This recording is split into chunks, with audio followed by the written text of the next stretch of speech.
একদিন এক ফেরেশতা নবীজির কাছে আসছে। নবীজি সাল্লাল্লাহু আলাইহি সাল্লাম বলেন, আতানি আতিম মির রাব্বি ফাখায়্যারানি বাইনা আন ইউদখিলা নিসফা উম্মতি আল জান্নাহ ওয়া বাইনা আশ-শাফাআহ। নবী বলেন, একজন ফেরেশতা আমার কাছে আসছে, আসার পর আমাকে দুটি বিষয়ের স্বাধীনতা দিয়েছে, যে কোনো একটা গ্রহণ করার জন্য।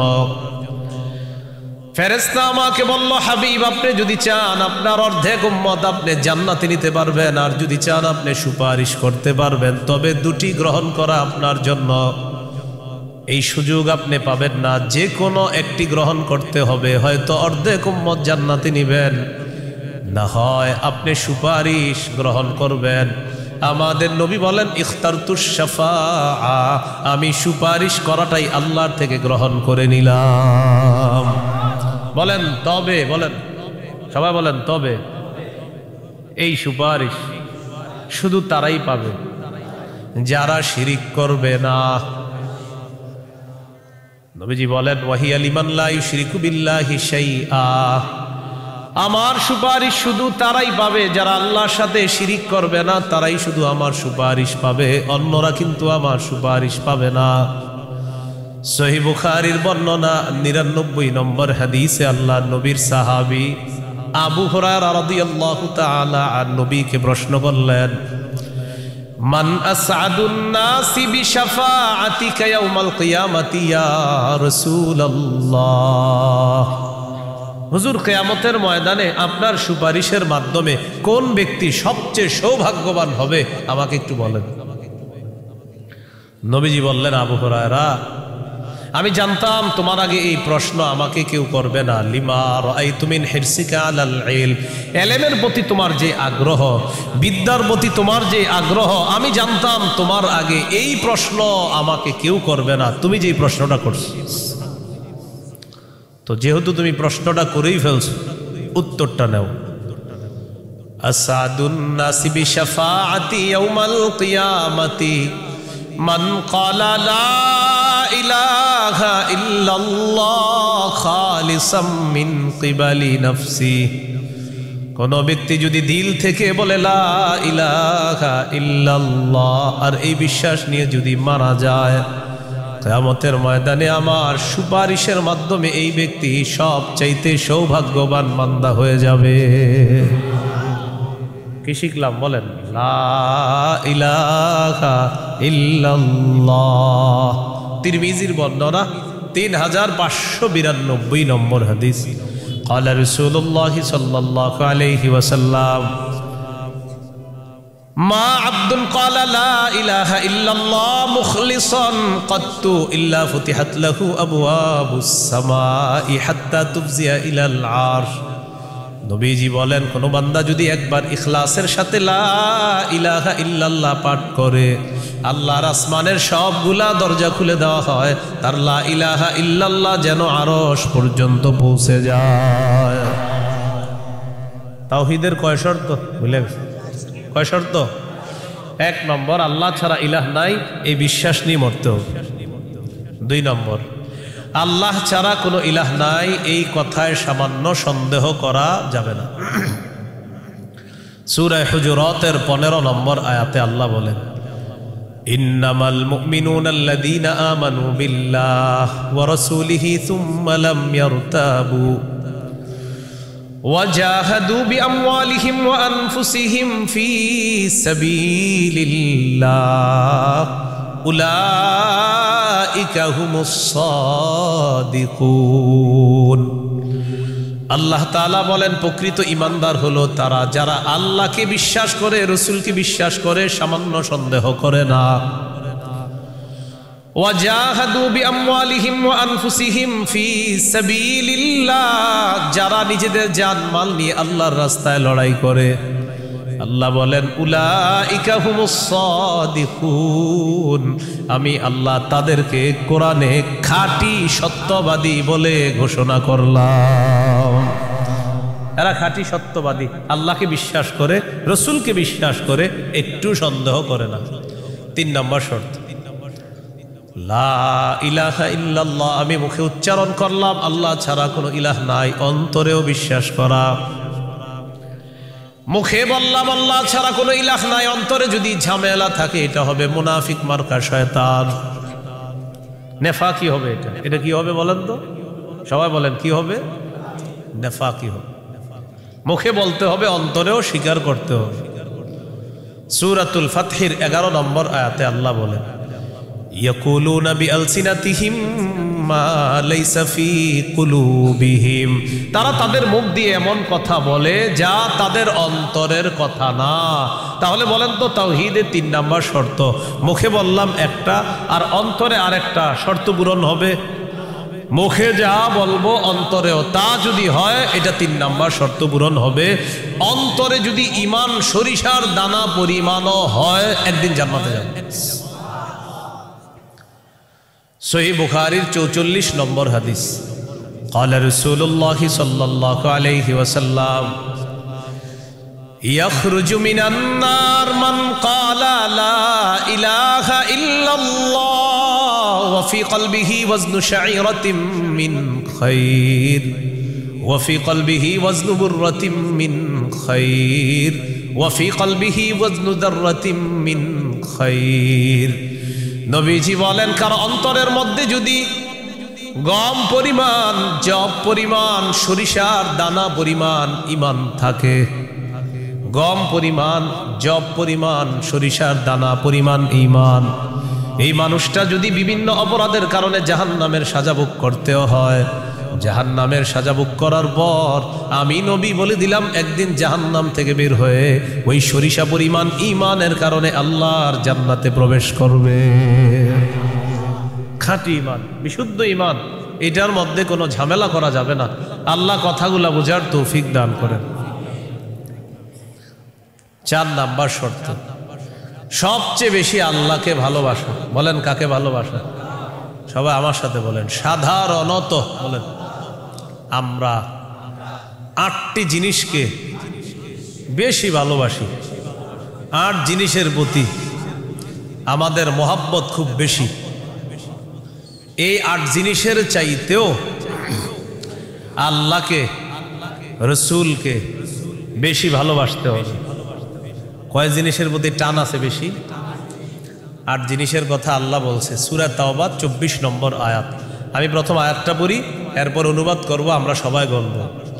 আল্লাহ তাআলা বলেন, কুল ইন কানা আবাউকুম ওয়া আবনাউকুম ওয়া ইখওয়ানুকুম ওয়া আজওয়াজুকুম ওয়া আশীরাতুকুম وأموال اقترفتموها وتجارة تخشون كسادها ومساكن ترضونها أحب إليكم من الله ورسوله وجهاد في سبيله فتربصوا حتى يأتي الله بأمره। কত? আল্লাহ তাআলা বলেন, ইন কানা আবাউকুম, যদি তোমাদের মা বাবা, ওয়া আবনাউকুম, যদি তোমাদের সন্তান, ওয়া ইখওয়ানুকুম, যদি তোমাদের ভাই বোন, ওয়া আজওয়াজুকুম, যদি তোমাদের বিবি, ওয়া আশীরাতুকুম, যদি তোমাদের পরিবার আত্মীয় স্বজন, ওয়া আমওয়ালুন ইখতারাফতুমুহা, যদি তোমাদের উপার্জিত সম্পদ, ওয়া তিজারাতুন তাখশাউনা কাসাদাহা, তোমাদের ব্যবসা, যেই ব্যবসায় লস হওয়ার টেনশনে থাকো, ওয়া মাসাকিনু তারদাউনাহা, যে বাসস্থান তোমরা অনেক ভালোবাসো, আহাব্বা ইলাইকুম মিনাল্লাহ ওয়া রাসূলিহি ওয়া জিহাদিন ফি সাবিলি। আল্লাহ তাআলা বলেন, এই 8টা জিনিস যদি আল্লাহ এবং তার রাসূল আর জিহাদের চাইতে তোমাদের কাছে বেশি প্রিয় হয়, ফাতারাব্বাসু, অপেক্ষা করো, হাত্তা ইয়াতি আল্লাহু বিআমরি, আল্লাহ তাআলা গজব নিয়ে আসার অপেক্ষা করো। বলি নাউজুবিল্লাহ। কি শিখলাম? এই 8 জিনিসের প্রতি আমাদের মহব্বত আছে বেশি। আল্লাহ বলেন, এইগুলা যদি আল্লাহর চেয়ে বেশি মহব্বতের হয়, নবীর চেয়ে বেশি মহব্বতের হয়, জিহাদের চেয়ে বেশি মহব্বতের হয়, তাহলে গজবের অপেক্ষা থাকো। তাহলে কি শিখলাম? এই 8 জিনিসের চাইতে আল্লাহকে বেশি ভালোবাসা, রসুলকে বেশি ভালোবাসতে হবে। আল্লাহ তৌফিক দান করেন। এখানে কয় জিনিসের ভালোবাসার কথা হলো? 8 জিনিসের ভালোবাসার কথা।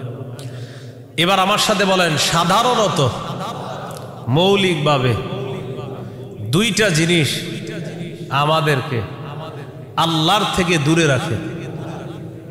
এক, সম্পদ, দুই, সন্তান। এই দুইটা মৌলিকভাবে আমাদেরকে খালি আল্লাহর থেকে গাফেল করে দেয়। সূরা মুনাফিকুনের 9 নম্বর আয়াতে আল্লাহ বলেন, ইয়া আইয়ুহাল্লাযীনা আমানু লা তুলহিকুম আমওয়ালুকুম ওয়ালা আওলাদুকুম আন যিকরিল্লাহ। আল্লাহ তাআলা বলেন, হে ঈমানদারগণ, লা তুলহিকুম আমওয়ালুকুম ওয়ালা আওলাদুকুম, তোমাদের সম্পদ, তোমাদের সন্তান তোমাদেরকে যেন গাফেল করে না দেয়, আন যিকরিল্লাহ, আল্লাহর স্মরণ থেকে যেন গাফেল করে না দেয়। দোকানের শাটারটা লাগাইতেছেন, অর্ধেক শাটার আপনি নিছেন, মুয়াজ্জিন মসজিদের মধ্যে বলে কদ কামাতিস সালাহ, কদ কামাতিস সালাহ, নামাজ দাঁড়ায় গেছে, নামাজ দাঁড়িয়ে গেছে। এই টাইমে কাস্টমার এসে কয় 10,000 টাকার সদায় লাগবে, টেনশনে পড়ে গেলেন, নামাজ 10,000, নামাজ 10,000, নামাজ 10,000, পুরাই টেনশনে আছে। আল্লাহ তাআলা বলেন, সম্পদ যেন তোমাদেরকে আল্লাহর থেকে দূরে সরায় না দেয়। নামাজ দাঁড়িয়ে গেছে, আপনি শাটারও লাগাইতেছেন নামাজে যাওয়ার জন্য, আল্লাহ তাআলা বলেন, এই শোনো, সম্পদ যেন আল্লাহর থেকে দূরে সরায় না দেয়। কাস্টমার কয় 10,000, মুয়াজ্জিন কয় কদ কামাতিস সালাহ, টেনশনে পড়ে গেছে, কি করব? সূরা তাহার 132 নম্বর আয়াতে আল্লাহ বলেন, লা নাসআলুকা রিজকা নাহনু নারযুকুকা, নবী আপনার কাছে আমি রিজিক চাই না, আমি আপনারে রিজিক দেই। পরিবারকে নামাজের কথা বলেন, নিজে নামাজ পড়েন। নামাজের পর আল্লাহ তাআলা রিজিকের কথা কেন বললেন? কারণ রিজিকের টেনশনে মানুষ নামাজ থেকে দূরে থাকে। আল্লাহ বলেন, বান্দা তুমি নামাজে যাও, আমি তোমার থেকে রিজিক চাই না, আমি আল্লাহ তোমাকে রিজিক দিয়ে দেই। সম্পদ আল্লাহর থেকে দূরে রাখে। আর হলো সন্তান, সারাদিন কান্নাকাটি করে না, যেই জোহর নামাজে রওনা করবেন ওই টাইমে কয় আমি চিপস খাবো, সারাদিন কানবে না। যখন নামাজে যাবেন তখন এক দুনিয়ার যত কিছু আছে সব খাইতে মন চায়, ইবলিস এসে খোঁচায়, কয়টা কয়টা কয়টা। আপনি তখন বুদ্ধি করে কি করবেন, ওইটারে প্যাম্পাস পরায়া মসজিদের এক কোনায় নিয়ে বসায়, তুমি বসে থাকেন, বসে থাকেন, বুঝেন নাই? আর ইবলিস রে বলবেন, ইবলিস তুমি যেই ঝামেলাটা আমার সাথে ডেলি নামাজের সময় করো, এই ঝামেলা করে কাজ হবে না। কারণ নামাজের সময় তুই যতবার আমার সন্তানরে খোঁচাবি, ওরে ততবার কাঁধে করে মসজিদে নিয়ে যাবো। প্যাম্পাস পরায় ওইটারও নিয়ে যাবেন মসজিদে, নিয়ে পাশে বসায় রাখবেন, বুঝে থাকবেন। ইবলিস বুঝে ফেলবে, না এই রে খোঁচায় লাভ না, এরে খোঁচাইলে তো এই সন্তানও নামাজি বানায় ফেলবে। সুবহানাল্লাহ।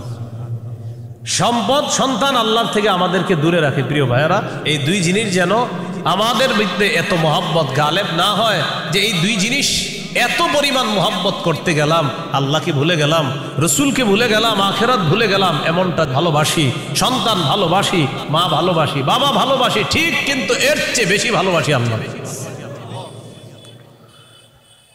এই হলো আল্লাহকে সবচেয়ে, তাওহীদের কয় শর্ত? 4 নাম্বার। সবচেয়ে বেশি কাকে ভালোবাসা? আল্লাহকে, রসুলকে সবচেয়ে বেশি ভালোবাসা, আল্লাহকে, এরপর রসুলকে সবচেয়ে বেশি ভালোবাসা। সহিহ বুখারীর বর্ণনা 16 নম্বর হাদিস, ক্বালা রাসূলুল্লাহ সাল্লাল্লাহু আলাইহি ওয়াসাল্লাম, সালাসুন মান কুন্না ফীহি ওয়াজাদা হালাওয়াতাল ঈমান। নবীজি বলেন, 3টা বৈশিষ্ট্য যদি কারো মধ্যে থাকে, সে অন্তরের মধ্যে ঈমানের স্বাদ আস্বাদন করতে পারবে। 1 নাম্বার, ইয়াকুন আল্লাহু ওয়া রাসূলুহু আহাব্বা ইলাইহি মিম্মা সিওয়াহুমা, আল্লাহ, আল্লাহ রসুল ছাড়া যত কিছু আছে সব কিছুর চাইতে আল্লাহ আর তার নবীকে বেশি ভালোবাসা। 2 নাম্বার, ওয়া ইউহিব্বাল মারআ লা ইউহিব্বুহু ইল্লা লিল্লাহ, কোন মুসলমানকে শুধুমাত্র আল্লাহর জন্য ভালোবাসা। 3 নাম্বার, আইয়াকরাহা আইয়াউদা ফিল কুফরি কামা ইয়াকরাহু আইয়ুকযাফা ফিন নার, আগুনের মধ্যে পুড়ে যাওয়া যেমন অপছন্দ, তেমনি ভাবে কুফরি করাটাও এমন অপছন্দ হওয়া। কোটি কোটি টাকা আপনার সামনে রাখা হলো আর বলা হলো আগুনে পুড়ে মারা যাও, আপনি তখন জবাব দিবেন আপনার কি মাথা খারাপ? আগুনে পুড়ে যদি আমি মারা যাই, তুই কোটি টাকা দিয়ে আমি করবো কি? এবার আপনাকে বলা হলো কোটি কোটি টাকা দেওয়া হবে, তুমি কুফরি করো, আপনি জবাব দিবেন কোটি টাকার বিনিময়ে যেমন দুনিয়ার আগুনে পুড়তে চাই না, তেমনি ভাবে কোটি টাকার বিনিময়ে কুফরি করে জাহান্নামের আগুনেও পুড়তে চাই না। নবীজি বলেন কারো মধ্যে যদি এমন অনুভূতি থাকে আগুনে পুড়ে যাওয়া তার অপছন্দ, তেমনি ভাবে কুফরি করাটাও তার কাছে অপছন্দের, আল্লাহ তাআলা তার অন্তরের মধ্যে ঈমানের স্বাদ তৈরি করে দিবেন, ঈমানের স্বাদ দিবেন। তো এই তিনটার মধ্যে একটা হলো আল্লাহকে বেশি ভালোবাসা। বলেন তো তাওহীদের কয় শর্ত? এক নম্বর আল্লাহ ছাড়া কোনো ইলাহ নাই, এই বিশ্বাস নিয়ে মৃত্যুবরণ করা। দুই নম্বর আল্লাহ ছাড়া কোনো ইলাহ নাই, এটার মধ্যে একটুও সন্দেহ করা যাবে না। তিন নম্বর আল্লাহ ছাড়া কোনো ইলাহ নাই, এটা মুখে বলা, অন্তরে স্বীকার করা, বিশ্বাস করা। চার নম্বর আল্লাহকে সবচেয়ে বেশি ভালোবাসা। এই চার শর্ত পূরণ করে আমরা যেন কবরে যেতে পারি, আল্লাহ তাআলা তৌফিক দান করেন। এরপরে আল্লাহ বলেন ওয়াল্লাহু সামিউন আলিম, আল্লাহ সর্বশ্রোতা সর্বজ্ঞানী। এটা হলো সূরা বাকারার 256 নম্বর আয়াত। এখন আপনাদেরকে 56 নম্বর আয়াত থেকে জিজ্ঞাসা করতে চাই, একটা হলো তাগুতের দল আর একটা হলো আল্লাহর দল। দুনিয়াতে মৌলিকভাবে মানুষের দল দুইটা, একটা হলো হিজবুল্লাহ আল্লাহর দল, আর একটা হিজবুশ শয়তান শয়তানের দল। এই দুই দল মৌলিকভাবে মানুষের মধ্যে সূরা মুজাদালায় দুই দলের কথা আছে। তো এই দুই দলের মধ্যে আমরা কার দলে থাকবো? আল্লাহর দলে না শয়তানের দলে? আল্লাহর দলে আমরা যারা থাকবো আল্লাহ আমাদের অভিভাবক হয়ে যাবে। এই কথাটা আল্লাহ সূরা বাকারার 257 নম্বর আয়াতে বলতেছে। মন দিয়ে শুনেন কি বল, আল্লাহু ওয়ালিয়ুল্লাযীনা আমানু, যারা ঈমানদার তাদের অভিভাবক আল্লাহ। সুবহানাল্লাহ। আপনারা মাঝে মাঝে এমনি দোয়া করতে পারেন না, আল্লাহ আপনি আমার অভিভাবক, আল্লাহ আপনি অভিভাবক। আল্লাহ সূরা বাকারা 257 নম্বর আয়াতে বলছেন আপনি আমার অভিভাবক। আল্লাহ আমি তো সমস্যায় আছি, আমারে সমাধান করে দেন। এইভাবে বলতে হবে, আল্লাহ আপনি বলছেন আপনি আমার অভিভাবক, আল্লাহ আপনি আমার সমস্যা সমাধান করে দেন। এইভাবে আল্লাহকে বলতে হবে। আল্লাহু ওয়ালিয়ুল্লাযীনা আমানু, আল্লাহ বলেন যারা ঈমানদার তাদের অভিভাবক হলেন আল্লাহ। ইউখরিজুহুম মিনাজ যুলুমাতি ইলান নূর, আল্লাহ তাআলা অভিভাবক ঈমানদারদেরকে অন্ধকার থেকে বের করে আলোর দিকে আল্লাহ তাআলা নিয়ে যায়। ওয়াল্লাযীনা কাফারু আউলিয়াউহুমুত তাগুত, আর যারা কাফের তাদের অভিভাবক হলো শয়তান। বলেন তো ঈমানদারের অভিভাবক কে? কাফেরের অভিভাবক কে? উলাইকা আসহাবুন নারি হুম ফিহা খালিদুন। আল্লাহ বলেন যারা তাগুতের অনুসারী তারা চিরস্থায়ীভাবে জাহান্নামে থাকবে। বলি নাউজুবিল্লাহ। তাগুত বলা হয় যত সীমা লঙ্ঘনকারী আছে জালেম, সব তাগুত। এই তাগুত এটা পুরুষ হোক আর মহিলা হোক, এই তাগুত যারা এরা জালেম অথবা জালেমা, সব তাগুত। তবে কষ্টের বিষয় আর দুঃখের বিষয়, আমরা বারবার এক তাগুত ছেড়ে আরেক তাগুতকে ধরি। এক তাগুত ছেড়ে আরেক তাগুতকে কি করি? ধরি। কেন ধরি জানেন? বৃষ্টি থেকে বাঁচার জন্য ঝর্ণা নিচে এসে দাঁড়ায় আর কি। কোথায় দাঁড়াই? বাঁচার জন্য কি থেকে কোথায় এসে দাঁড়াই? এক তাগুতকে ছেড়ে আরেক তাগুত ধরা, মানে বৃষ্টি থেকে বাঁচার জন্য ঝর্ণার নিচে এসে দাঁড়ায়। ভাই কিছু ঘটনা কি? ঝর্ণা নিচে কেন? আর বললেন না বাইরে বৃষ্টি, তো এনে কি? এই জন্য মনে রাখবেন, শত্রু এটা কখনো বন্ধু হবে না। এরে আপনি যতই মনে করেন বন্ধু, এই শত্রু সব সময় শত্রু। সূরা মাইদার 51 নম্বর আয়াতে আল্লাহ বলে দিয়েছেন, লা তাত্তাখিজুল ইয়াহুদা ওয়ান নাসারা আউলিয়া, ইহুদি খ্রিস্টানদেরকে অভিভাবক বানাও না। আরে তোমাদের অভিভাবক তো আমি আল্লাহ। ইহুদি খ্রিস্টানদেরকে কেন অভিভাবক বানাও? আফগানিস্তান আল্লাহরই অভিভাবক মানছে, আল্লাহ সফলতা দান করছে। কারা? বলে না কারা? 3 বছর আগে কেউ গণে না, এখন আফগানিস্তান কাউরে গণে না। 3 বছর আগে কেউ গণতে চায় নাই যে না এদের কি সমর্থন দেব, এখন আফগানিস্তান বলে কি টাইম নেই। আফগানিস্তানে বিরোধিতা যারা করছিল এরা এখন এর কাছে আসতে চায় যে প্রিয় আফগানিস্তান কেমন আছো? আফগানিস্তান কয় ভালো আছে কিন্তু টাইম নেই, সব ঠিক আছে তো টাইম নেই। কেন? আফগানিস্তান অভিভাবক বানাইছে আল্লাহকে, এমন ভাবে অভিভাবক বানাইছে চিরশত্রুরা পালাতে বাধ্য হয়েছে। মুসলমানদের অভিভাবককে এত লজ্জা লাগে, আমরা বলি কি বুক ফুলায়, আমরা 90% মুসলমানের দেশ, তো এটা যখন বলি কাউকে, অন্য দেশের কেউ শুনলে সাথে সাথে বলবে মাশাআল্লাহ তোমরা 90% মুসলমান, তাহলে তো কোরআন হাদিস পরিপূর্ণভাবে এই দেশে চলে। কিন্তু দুঃখে বলতে পারি না ভাই, এই দেশে সবচেয়ে এটাই কম চলে। 90% মুসলমানের দেশ, এটা শুনলেই মানুষ মনে করবে এই দেশ কোরআন অনুযায়ী চলে, হাদিস অনুযায়ী চলে। বলেন মুমিনের অভিভাবককে? কাফেরের অভিভাবককে?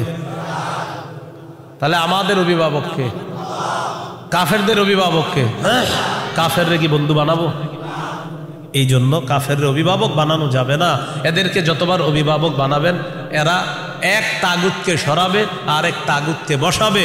তাগুতের পালা বদল হবে, আমাদের ভাগ্য বদল হবে না। মনে রাখবেন কথা, বুঝে ঠিক হইতেছেন? আচ্ছা, এবার আল্লাহ তাআলা কি বলে দেখেন, সূরা বাকারার 257 নম্বর আয়াত গেল, 258 নম্বর আয়াতে আল্লাহ তাআলা এবার আমাদের আকীদা বিশুদ্ধ করবে। কি বিশুদ্ধ করবে বলেন তো? দুনিয়াতে আমাদের অভিভাবক কে? বেঁচে আছি কে? বাঁচিয়ে রাখছেন। মৃত্যু দিবেন কে? মৃত্যুর পর জীবিত করবেন কে? এই আকীদাটা এখন আল্লাহ তাআলা সংশোধন করবে যে শোনো, আমি তোমাদেরকে বাঁচিয়ে রাখছি, মৃত্যুর পর আমি জিন্দা করব, কিন্তু এখানে কোনো সন্দেহ করবা না। এই আকীদা 258, 259, 260 এই 3 আয়াতের মধ্যে আল্লাহ আমাদেরকে আকীদা দিয়ে দিবেন, দুনিয়াতে যেমন তোমাদেরকে রাখছি আমি, আখিরাতেও তোমাদেরকে আবার পুনরুত্থান করব, এই ক্ষমতাও আমি আল্লাহর। সূরা বাকারা 258, 259, 260 দেখেন কি বলে, ألم تر إلى الذي حاج إبراهيم في ربه أن آتاه الله الملك إذ قال إبراهيم ربي الذي يحيي ويميت قال أنا أحيي وأميت قال إبراهيم فإن الله يأتي بالشمس من المشرق فأت بها من المغرب فبهت الذي كفر والله لا يهدي القوم الظالمين। নবী আপনি কি দেখেন নাই, ওই ব্যক্তির ব্যাপারে চিন্তা করেন নাই যে ব্যক্তি ইব্রাহিম নবীর সাথে তার রবের ব্যাপারে ঝগড়া করেছে, যেই রব তাকে রাজত্ব দান করেছে ওই রবের ব্যাপারে লোকটা ঝগড়া করেছে ইব্রাহিম নবীর সাথে। আল্লাহ তাআলা বলেন এই ব্যক্তি হলো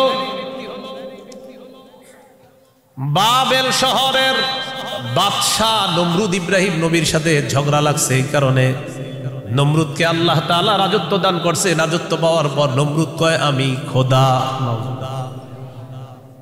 ইব্রাহিম নবী বললেন আমার রব রব্বি আল্লাযী ইহয়ী ওয়া ইউমীত, আমার রব হলেন তিনি যিনি জীবন দেয়, যিনি মৃত্যু দান করেন। নমরুদ পাল্টা জবাব দিয়ে বলে ক্বালা আনা উহয়ী ওয়া উমীত, আমিও তো জীবন দেই আমিও তো মৃত্যু দেই। নাউজুবিল্লাহ। হ্যাঁ, ইব্রাহিম নবী বললেন রব তিনি যিনি জীবন দেয় মৃত্যু দেয়। নমরুদ কয় আমিও তো জীবন দিই মৃত্যু দিই। তো ইব্রাহিম নবী তাহলে কি করতে হবে? আমারও রব মানো, কারণ আমিও জীবন দিই মৃত্যু দিই। ইব্রাহিম নবী বললেন কিভাবে? জেলখানা থেকে 2 জন আসামি ধরে আনছে, একজনকে মেরে ফেলছে আর একজনকে ছেড়ে দিছে। মারার পর বলে এই যে দেখো আমি মৃত্যু দিলাম, ছেড়ে দেওয়ার পর বলে এই যে দেখো আমি জীবন দিলাম। কি ইন্টারন্যাশনাল পদ্ধতির জীবন মৃত্যু! হ্যাঁ, 2 জনকে ধরে আনছে, একটাকে হত্যা করছে আর একটাকে ছেড়ে দিছে। হত্যা করার পর বলে দেখো জীবন দিলাম, মৃত্যু দিলাম, জীবন দিলাম কিভাবে? আর একটাকে ছেড়ে দিছে, এইটা ছেড়ে দেওয়ার পর বলতেছে আমি তাকে জীবন দিলাম। আপনারা বলেন এটা কি জীবন মৃত্যু? ইব্রাহিম নবী চিন্তা করলেন এরে এমন এক কথা বলে আটকাইতে হবে যেই কথার পরে আর ঝগড়া করবে না। قال إبراهيم فإن الله يأتي بالشمس من المشرق فأت بها من المغرب ইব্রাহিম নবী বললেন, আমার রব আল্লাহ প্রতিদিন সূর্য পূর্ব দিক থেকে উঠায়, তুমি পশ্চিম দিক থেকে উঠায় দাও। তুমিও তো রব, তোমার দাবি অনুযায়ী। নাউজুবিল্লাহ। ফাবুহিতাল্লাযী কাফার, আল্লাহ তাআলা বলেন যে ঝগড়া করছে নমরুদ কাফের, ধরাশয়ী হয়ে গেল, ঝগড়ায় হেরে গেল। মুফাসসিরিনে কেরাম বলেন নমরুদ পাল্টা বলতে পারতো, ইব্রাহিম আমি সূর্য পশ্চিম দিক থেকে উঠাতে পারবো না, তোমার রব আল্লাহ প্রতিদিন পূর্ব দিক থেকে সূর্য উঠায়, আমি তো পারবো না। তুমি তোমার রব আল্লাহকে বলো সূর্যটা যেন পশ্চিম দিক থেকে উঠায় দেখা দেয়। মুফাসসিরিনে কেরাম বলেন নমরুদ বুঝে শুনেই পাল্টা চ্যালেঞ্জ দেয় নাই। কেন দেয় নাই? নমরুদ কিন্তু চ্যালেঞ্জ দিতে পারতো পাল্টা, ইব্রাহিম তুমি আমারে বললা আমি যেন সূর্য পশ্চিম দিক থেকে উঠাই, তোমার রব যেহেতু পূর্ব দিক থেকে উঠায়, তো পাল্টা প্রশ্ন করতে পারতো নমরুদ, ইব্রাহিম আমি তো পারলাম না, তোমার রব আল্লাহকে বলো আল্লাহ যেন সূর্যটা পশ্চিম দিক থেকে উঠায় দেখায়। মুফাসসিরিনে কেরাম বলে নমরুদ এটা বুঝে শুনেই পাল্টা প্রশ্ন করে নাই, কারণ নমরুদ জানে এই প্রশ্ন করলে ইব্রাহিম চ্যালেঞ্জ গ্রহণ করবে, আল্লাহকে বলবে আল্লাহ সাথে সাথে সূর্য পশ্চিম দিক থেকে উঠায় দেখায়।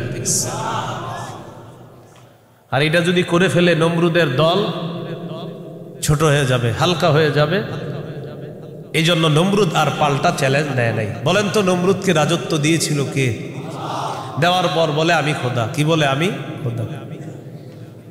এই জন্য প্রিয় ভাইয়েরা, সামনের দিকে যাদেরকে আমরা শাসন ক্ষমতায় বসাবো, যাদেরকে আমরা দায়িত্ব দিব, বুঝে শুনে দায়িত্ব দিতে হবে। কি শুনে? বলেন আমার সাথে, প্রতিদিন 2 রাকাত অতিরিক্ত নফল নামাজ পড়ব, পড়ার পর 3টা দোয়া করব। 1 নাম্বার আল্লাহ, বলেন আল্লাহ কিয়ামতের আগে বাংলাদেশে আর কোন নারী প্রধান চাই না। হ্যাঁ, কি প্রধান চাই না? সবাই জোরে বলেন কেন? আরো জোরে বলেন, আরো জোরে, আরো জোরে। قال رسول الله صلى الله عليه وسلم لا يفلح قوم ولوا امرهم امرأتان। নবীজি বলেন ওই জাতি কিছুতেই কখনোই সফল হবে না যেই জাতি তাদের নেতৃত্বে কোনো নারীকে বসায়া দেয়। আপনি বুঝেন আর না বুঝেন, আমার নবীর কথা সঠিক। তো এই জন্য এই একটা বিষয় দোয়া করবেন। 2 নাম্বার দোয়া, বলেন আল্লাহ মরার আগে বাংলাদেশে শরিয়া আইন দেখে যেতে চাই। কি আইন? দেয়ালে দেয়ালে লিখে দিবেন শরিয়া আইন চায় না তারা। বলেন কোন না কোন অপরাধে অপরাধী যারা, বলেন আমার সাথে, শরিয়া আইন চায় না তারা, কোন না কোন অপরাধে অপরাধী যারা। চোর শরিয়া আইন চাইবে না, হাত কাটা দেবে। ধর্ষক শরিয়া আইন চাইবে না, তাকে পাথর মেরে হত্যা করা হবে, তার উপর ইসলামের শাস্তি প্রয়োগ করা হবে। এই জন্য ধর্ষক চাইবে না, চোর চাইবে না। আমাদের দেশে যদি আসলে শরিয়া আইন চালু হয়, বিগত দিনের শুধু চুরির বিচার করতে করতে সুপ্রিম কোর্ট হাইকোর্টের বিচারপতিরা ক্লান্ত হয়ে যাবে। শুধু চুরির বিচার হলে, কিসের বিচার? এটা 2 নাম্বার দোয়া করবেন। 3 নাম্বার দোয়া, বলেন আল্লাহ আমাদের দেশে এমন একজন শাসক দিয়ে দেন যেই শাসক মৌলিক 4টি কাজ করবে। 1 নাম্বার নামাজ কায়েম করবে, 2 নাম্বার যাকাত প্রতিষ্ঠিত করবে, 3 নাম্বার সৎ কাজের আদেশ করবে, 4 নাম্বার অসৎ কাজের নিষেধ করবে। সবাই বলেন দলিল, বলেন দলিল। সূরা হজ 41 নম্বর আয়াত। কোন সূরা? কত নম্বর আয়াত? এই আয়াতে আল্লাহ বলেন আল্লাযীনা ইম্মাক্কান্নাহুম ফিল আরদি আকামুস সালাহ ওয়া আতাউয যাকাতা ওয়া আমারু বিল মারুফি ওয়া নাহাউ আনিল মুনকার। আল্লাহ তাআলা বলেন আমি যাদেরকে দুনিয়ার শাসন ক্ষমতায় বসাই তাদের মৌলিক কাজ হবে 4টা। 1 নাম্বার আকামুস সালাহ, তারা রাষ্ট্রীয়ভাবে নামাজ কায়েম করতে হবে। রাষ্ট্রের প্রত্যেকটা নাগরিক যেন নামাজ পড়ে এই দায়িত্ব পালন করতে হবে। 2 নাম্বার ওয়া আতাউজ যাকাত, যাকাতের বিধান রাষ্ট্রীয়ভাবে চালু করতে হবে। আমাদের দেশে যদি রাষ্ট্রীয়ভাবে যাকাতের বিধান চালু হয়ে যায় আর সব ধনীরা যদি 1 বছর যাকাত আদায় করে, কয় বছর? ওই বছর সুদ বলবে যাকাত তুমি ভালো থেকো, আমি সুদ বিদায় নেই। কয় বছর? 1 বছর যদি যাকাত যারা দেয় এরা যদি দেয়, সুদ বলবে যাকাত তুমি থাকো, আমি চলে যাই, কারণ আমার আর থাকার জায়গা নাই। বলেন আমার সাথে, সুদে ফকির আরো ফকির হয়, যাকাতে ফকির আরো ধনী হয়। দলিল ইবনে মাজাহ 2279 নম্বর হাদিস। আবার বলেন বলেন, সুদে ফকির আরো ফকির হয়, যাকাতে ফকির ধনী হয়। বলেন আমাদের এই রাষ্ট্র সুদ ভিত্তিক হওয়ার কারণে এখন আমরা সবাই মোটামুটি ভিক্ষুক, কারণ আমাদের প্রত্যেকের মাথা পিছু 1,07,000 টাকা ঋণ। তো আপনি কোথায় ধনী? সুদের শেষ পরিণতি ভিক্ষা। এটা আপনার যদি বুঝে না আসে কিছু করার নাই। আমার নবীর কথা যেটা বলবে নবী, আজ হোক কাল হোক সেটা ফলবেই, কোনো সন্দেহ নেই। তো আমরা দাবি করি 90% মুসলমান, এখানে অর্থ ব্যবস্থা সুদ ভিত্তিক। এজন্য আমরা স্লোগান পাল্টাবো, বলেন দারিদ্র বিমোচনে সুদ নয় যাকাত। বলেন তো দারিদ্র বিমোচনে কি? দারিদ্র বিমোচনে সুদ নয় যাকাত। এগুলা দেয়ালে লিখে দিবেন যে দারিদ্র বিমোচনে সুদ নয় যাকাত। লিখে দিবেন দারিদ্র বিমোচনে সুদ নয় যাকাত। লিখবেন সুদে ফকির আরো ফকির হয়, যাকাতে ফকির আরো ধনী হয়। নমরুদকে রাজত্ব দিছে আল্লাহ তাআলা, সে এখন বলে আমি খোদা। বলেন নাউজুবিল্লাহ। বলেন জীবন মৃত্যু কে দেয়? এটা হলো সূরা বাকারা 258 নম্বর আয়াত। 259 নম্বর আয়াতটা শোনার আগে আগে বুঝেন। এক ব্যক্তি এক এলাকার সামনে দিয়ে যাইতেছে, যাওয়ার সময় দেখে কি এলাকার সবগুলা ঘর বাড়ি ছাদের উপরে পড়ে রয়েছে, নিচে ছাদ উপরে ঘর বাড়ি। আপনাদের এলাকার ছাদ কি নিচে থাকে না বাড়ির উপরে থাকে? কয়েকজন কইছে, মানে অন্যদের ঘর বাড়ির ছাদ নিচে থাকে, ঘর বাড়ির ছাদ কই থাকে? এটা প্রথমে বললেন না কেন? মানে প্রথমে কয়েকজন কইছে কয়েক উপরে, মানে অন্যদের ছাদগুলা নিচে। আপনাদের ঘর বাড়ির ছাদ কই? তো এই কথাটা প্রথমে বললে সমস্যা ছিল কি? এক ব্যক্তি যাইতেছে এক এলাকার সামনে দিয়ে, যাওয়ার সময় দেখে ঘর বাড়ি সব ধ্বংস হয়ে পড়ে রয়েছে, নিচে হইল ছাদ উপরে ঘর বাড়ি। উনি এই বিষয়ে দেখা সাথে সাথে বললেন আল্লাহু আকবার, আল্লাহ কত মহান, এদেরকে ধ্বংস করলেন আল্লাহ, আবার আল্লাহ কিভাবে জিন্দা করবে এটা ওনার সন্দেহ না, এটা ওনার কি না সন্দেহ না, এটা উনি বিস্ময় প্রকাশ করতেছে আল্লাহ কত মহান, আবার কিভাবে আল্লাহ জিন্দা করবে, এটা মুখ দিয়ে বলে ফেলছে। সাথে সাথে আল্লাহ তাকে মৃত্যু দিচ্ছে, 100 বছর মৃত অবস্থায় রাখছে। কয় বছর? 100 বছর মৃত অবস্থায় রাখছে। 100 বছর পর জিন্দা করছে। জিন্দা করার পর তাকে জিজ্ঞাসা করলেন আপনি কয় বছর মৃত অবস্থায় ছিলেন? তো জবাব দিলেন 1 দিন বা আধা দিন। আল্লাহ তাআলা বললেন আপনি 100 বছর ছিলেন মরা। কয় বছর? ওই যে উনি বলছিলেন মরাকে আল্লাহ কিভাবে জিন্দা করবে, আল্লাহ দেখাই দিতেছে। আপনার খানা পানির দিকে তাকান তো তাকাইছে, খানা পানির দিকে তাকায় দেখে খানা পানি পচে নাই। সুবহানাল্লাহ। কয় বছর? এবার আপনার গাদার দিকে তাকান তো তাকাইছে গাদার দিকে, গাদাটার কি অবস্থা দেখে কি গাদা পচে গলে মরে মাটির সাথে মিশে গেছে। আল্লাহ তাআলা বুঝায় এই জন্যই তো আমি আল্লাহ।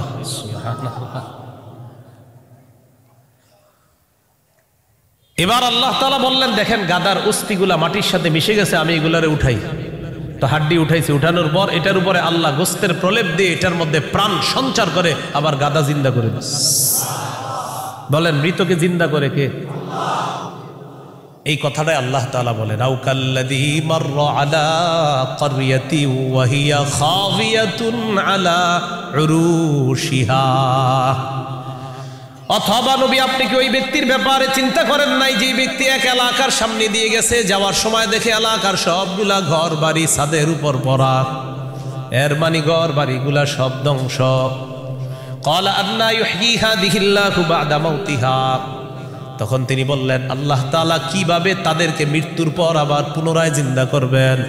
ফাআমাতাহুল্লাহু মিআতা আমিন, আল্লাহ তাআলা তাকে 100 বছরের জন্য মৃত্যু দিলেন। সুম্মা বাআসা, আবার তাকে জিন্দা করলেন।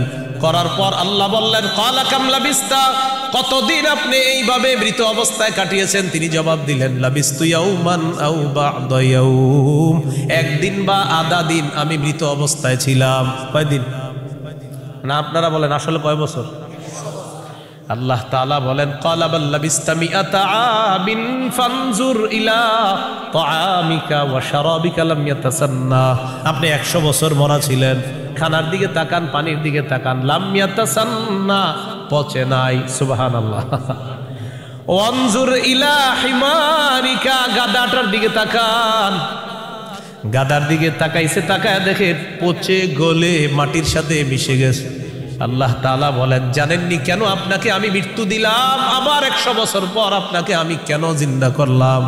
ওয়ালিনাজআলাকা আয়াতাল লিন্নাস, আমি আপনাকে দুনিয়ার মানুষের সামনে নিদর্শন হিসাবে রেখে দিলাম যে দেখো আমি আল্লাহ মৃতকে জিন্দা করি, এর দৃষ্টান্ত দুনিয়াতেই দেখায়া দিলাম। কয় বছর মৃত্যু রাখছে, এরপরে আল্লাহ আবার উঠেছে। এবার আল্লাহ বললেন অনজুর ইলাল ইযামি কাইফা নুনশিজুহা, ওই যে আপনার গাদার অস্থিগুলা মাটির সাথে মিশে গেছে, দেখেন কিভাবে আমি উত্থিত করি। সুম্মা নাকসুহা লাহমা, এরপর দেখেন কিভাবে গোস্তের পোশাক হাড্ডিগুলার উপর পড়ায়া দেই। আল্লাহ গোস্তের পোশাক পড়ায়া প্রাণ সঞ্চার করে গাদা আবার জিন্দা করে। এবার তিনি বললেন, মানে কে? ওই যে যিনি বলছিলেন 100 বছর আগে আল্লাহ কিভাবে জিন্দা করবে, তখন তিনি বললেন ক্বালা আ'লামু আন্নাল্লাহা আলা কুল্লি শাইইন কাদির, আমি বুঝতে পারছি, আমি জানি আল্লাহ সবকিছুর উপর ক্ষমতাবান। বলেন সবকিছুর উপর ক্ষমতাবান কে? 100 বছর মৃত রাইখা আবার জিন্দা করার ক্ষমতা কার? এখন আমি কি আপনাদেরকে বলছি লোকটাকে? এই লোকটাকে বলছি? বলি নাই। এলাকা কোনটা এটাও বলছি? বলি নাই। কোরআনে এলাকার নামও আসে নাই, ওই ব্যক্তির নামও আসে নাই। তবে মুফাসসিরিনে কেরাম বলেন এই ব্যক্তি যে একজন নবী ছিলেন এতে সন্দেহ নেই। উনি একজন কি ছিলেন? নবী ছিলেন, এতে কোনো সন্দেহ নাই। এটা হলো মুফাসসিরিনে কেরামের বক্তব্য। মুআররিখিন যারা আছে ঐতিহাসিকগণ তারা বলেন আগে পরে গবেষণা করলে বোঝা যায় তিনি ছিলেন উযাইর আলাইহিস সালাম। কোন নবী? অথবা বলেন অথবা আরমিয়া আলাইহিস সালাম, এটা একজন নবীর নাম। তাহলে ওই জনপদের সামনে দিয়ে যিনি গিয়েছেন তিনি একজন নবী ছিলেন, এই ব্যাপারটা স্পষ্ট। তবে তিনি কোন নবী ছিলেন, উযাইর নবী না আরমিয়া নবী, এই ব্যাপারে ঐতিহাসিকগণ বলেন তিনি হয়তো উযাইর নবী, না হয় আরমিয়া আলাইহিস সালাতু ওয়াস সালাম। এখন এলাকা এটা কোন এলাকা? ঐতিহাসিকগণ বলেন এলাকাটা বাইতুল মুকাদ্দাসের বুখতে নসর যে এলাকা দখল করেছিল, ওই বুখতে নসরের এলাকাটা ইতিহাস গবেষণা করলে বোঝা যায় ওই এলাকাটা আল্লাহ ধ্বংস করার পর তখন ওই নবী এলাকার সামনে দিয়ে গিয়েছিলেন। তাহলে এলাকার নাম সরাসরি কোরআনে নাই, এলাকার নাম সরাসরি হাদিসে নাই, নবীর নাম সরাসরি কোরআনে নাই, নবীর নাম সরাসরি হাদিসে নাই। মুফাসসির এবং ঐতিহাসিকগণ গবেষণা করে বলেন আগা গোড়া এটা গবেষণা করলে বোঝা যায় নবী ছিলেন হযরত উযাইর অথবা আরমিয়া, আর এলাকাটা ছিল বাইতুল মুকাদ্দাস।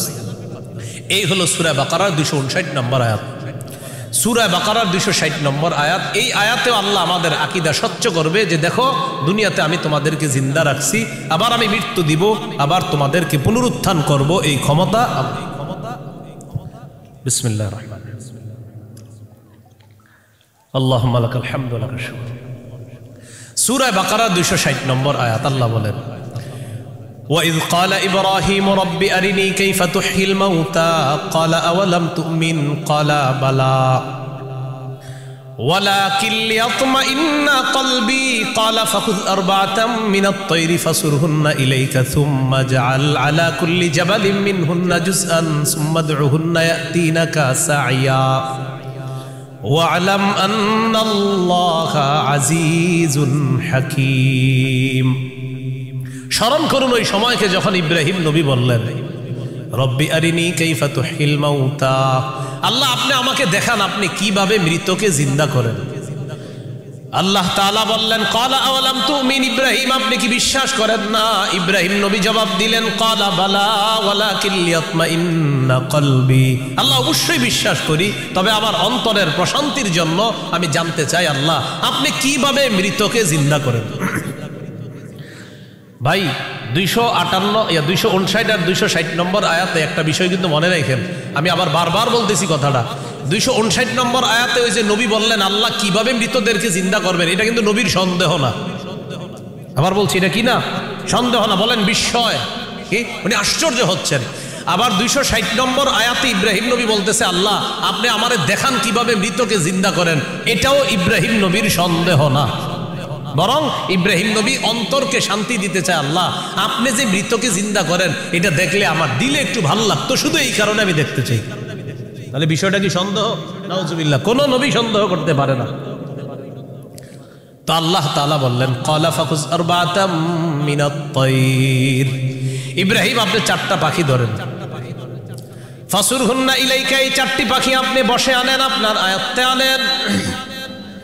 আয়াতে আনার পর সুম্মা জাআলা আলা কুল্লি জাবালিম মিনহুন্না জুজআ, 4টা পাখিকে আপনি চূর্ণ বিচূর্ণ করে টুকরা টুকরা করে ফেলবেন। টুকরা টুকরা করার পর এই পাখিগুলার টুকরা টুকরা বিভিন্ন পাহাড়ের মধ্যে আপনি ছিটায় দিবেন। কোন পাখির টুকরাটা কোন পাহাড়ের মধ্যে আছে এটা আপনার জানা নাই। এবার আপনি তাদের নাম ধরে আপনি ডাকবেন। আল্লাহ তাআলা বলেন আমার হুকুমে যেই যেই পাখির টুকরাগুলা যেই পাহাড়ের মধ্যে আছে ওই টুকরাগুলা আমি আল্লাহ প্রত্যেক পাহাড় থেকে আলাদা আলাদা করে একত্রিত করে অবিকল ওই পাখির মধ্যে প্রাণ সঞ্চার করে দিব। পাখি আপনার সামনে উঠতে উঠতে উপস্থিত হয়ে যাবে। তো আল্লাহ বলেন ফাসুরহুন্না ইলাইকা, এটা আপনি বসে আনেন, আয়াতটা আনেন। সুম্মা জাআল আলা কুল্লি জাবালিম মিনহুন্না জুজআ, এগুলারে টুকরা টুকরা করে আপনি পুরা সব একসাথে করে ফেলবেন। এখন বলেন তো 4 পাখি একসাথে টুকরা টুকরা করলে কোন পাখির টুকরা কোথায় আছে এটা কি বলা যাবে? ইব্রাহিম নবীকে বললেন আলাদা আলাদা পাহাড়ের মধ্যে রেখে দেন। রাখার পর এবার আপনি ডাক দিবেন। ডাক দেওয়ার পর দেখবেন ওই আলাদা টুকরাগুলা একত্রিত হয়ে যেই যেই পাখির টুকরা আমি আল্লাহর হুকুমে ওই পাখির শরীরে যাবে, আমি প্রাণ সঞ্চার করে দিব। পাখি আপনার সামনে উঠতে উঠতে উপস্থিত হয়ে যাবে। শেষে আল্লাহ বলেন ওয়ালাম, জেনে রাখেন আল্লাহ আজিজুন হাকিম, আল্লাহ মহাপরাক্রমশালী, আল্লাহ মহাপ্রজ্ঞাময়। 3টি বিষয়। 1 নাম্বার বলেন আল্লাহর কাছে মনোনীত ধর্মের নাম কি? ইসলাম। ইসলামের দাওয়াত অন্যের সামনে দেওয়া যাবে কিনা? যাবে। ইসলাম গ্রহণে কাউকে কি জোর করা যাবে? আচ্ছা। 2 নম্বর মৌলিকভাবে মানুষের দল কয়টা? 2টা। একটা কার দল? আল্লাহর দল। আরেকটা কার দল? শয়তান। ইমানদারের অভিভাবক কে? কাফেরদের অভিভাবক কে? শয়তান। 3 নম্বর আমাদেরকে দুনিয়াতে জীবিত রাখছে কে? মৃত্যু দিবে কে? মৃত্যুর পর আবার জিন্দা করবেন কে? এই 3টি বিষয় সূরা বাকারার 256 থেকে 260 নম্বর আয়াত পর্যন্ত আমরা জানলাম। আল্লাহ তাআলা আমাদের সকলকে আকীদা বিশুদ্ধ করে স্বচ্ছ করে আমরা যেন মরা। 2 নম্বর আল্লাহ ছাড়া কোনো ইলাহ নাই, সন্দেহ করা যাবে না। 3 নম্বর আল্লাহ ছাড়া কোনো ইলাহ নাই, এটা মুখে বলা, অন্তরে বিশ্বাস করা।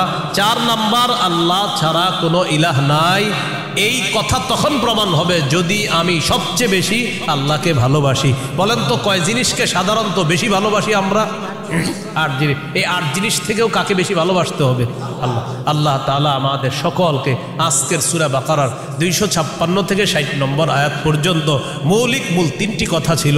1 নাম্বার আল্লাহর কাছে মনোনীত ধর্ম ইসলাম, এটা গ্রহণ করতে হবে, বাকি গ্রহণ করার ক্ষেত্রে কাউকে জোর করা যাবে না। 2 নাম্বার একটা শয়তানের দল, একটা আল্লাহর দল। আল্লাহর দলের অভিভাবক আল্লাহ, শয়তানের দলের অভিভাবক মানে যারা তাদের অভিভাবক হলো শয়তান। তাগুত যারা ইহুদি খ্রিস্টান তাদের অভিভাবক হলো শয়তান। 3 নাম্বার আল্লাহ জীবিত রাখছে, আল্লাহ মৃত্যু দিবেন, আল্লাহ আবার জিন্দা করবেন। এই আকীদা বিশুদ্ধ স্বচ্ছ আকীদা নিয়ে যেন আমরা কবরে যেতে পারি, আল্লাহ তাআলা তৌফিক দান করেন। সুবহানাল্লাহি ওয়া বিহামদিহি, সুবহানাকাল্লাহুম্মা ওয়া বিহামদিকা, আশহাদু আল্লা ইলাহা ইল্লা আনতা, আস্তাগফিরুকা ওয়া আতুবু ইলাইক। আমিন ওয়া আখিরু দাওয়ানা আলহামদুলিল্লাহি রাব্বিল আলামিন। আসসালামু আলাইকুম।